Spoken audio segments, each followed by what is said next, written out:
The vast African landscape serves as the backdrop to an indelible tale of resilience and dreams transcending borders. Meet Kwame Nkrumah, a luminary whose vision ignited the flames of unity amidst the struggles for independence.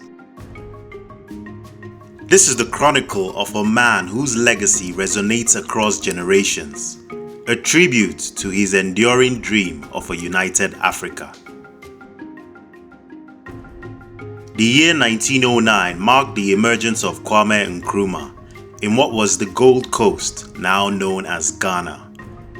His early years, like a nascent flame, were marked by an insatiable thirst for knowledge and the burgeoning awareness of Africa's place on the global canvas.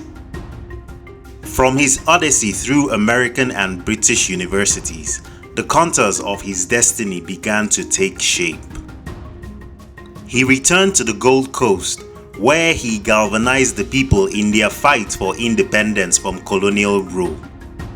His charismatic leadership and unwavering determination earned him a prominent role in Ghana's political landscape.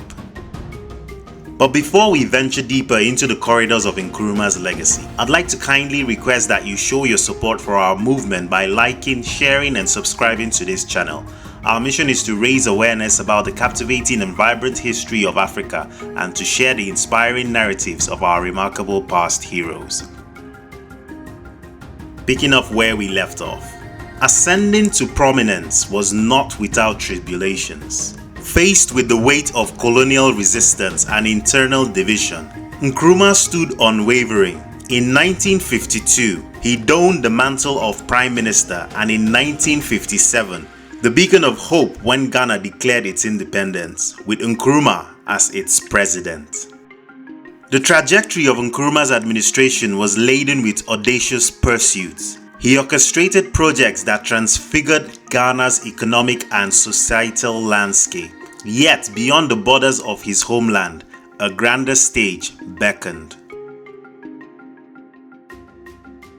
Kwame Nkrumah's leadership was a beacon of hope and progress during a pivotal era in Africa's history. Let's dive into the core principles that defined his leadership and the remarkable ways he led his people towards independence, unity, and prosperity. Rooted at the heart of Nkrumah's narrative was self-reliance, the cornerstone upon which he envisioned true liberation. His belief in African economies being sovereign necessitated transformative ventures, factories blossomed, infrastructure surged, and foreign dependence dwindled. Education and expertise were sewn into the fabric of his ambition. Nkrumah recognized the potency of a skilled workforce in cultivating lasting progress. As dawn breaks, Nkrumah's convictions shine. A unified Africa is a potent force. His pursuit traversed continents and borders, stitching together a tapestry of nations. Ghana's liberation, a prologue to Africa's emancipation. The Organization of African Unity, OAU, materialized, birthing an alliance that stood resolute against colonialism's tyranny, fostering cooperation in realms political, economic, and cultural. Nkrumah's leadership was hewn from the bedrock of justice and equality. His pursuit spanned beyond political horizons, addressing the chasm between privilege and destitute. Education, healthcare, and housing became the instruments through which he conducted symphonies of progress. In Nkrumah's vision, the zenith of a nation's advancement was marked by the upliftment of its most vulnerable. Democracy, an anthem on Nkrumah's lips, his leadership hymn was one of inclusion and participatory governance. Dialogue was encouraged, expressions flourished, and governance danced to the rhythm of the people's voice. His vision of governance emanated from the people, for the people, and by the people.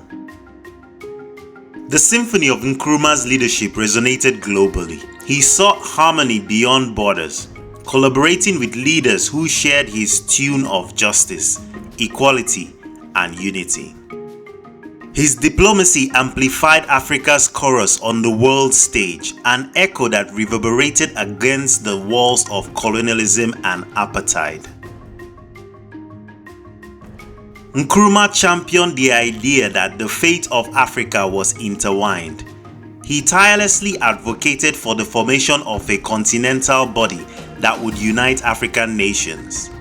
His efforts culminated in the establishment of the already mentioned Organization of African Unity (OAU) in 1963, a historical step towards Pan-African collaboration.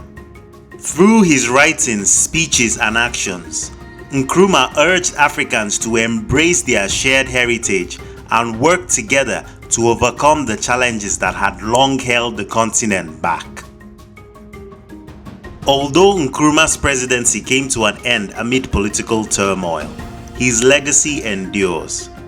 His relentless pursuit of unity, self-reliance, and social justice laid the groundwork for generations of African leaders who continue to strive for a united and prosperous continent.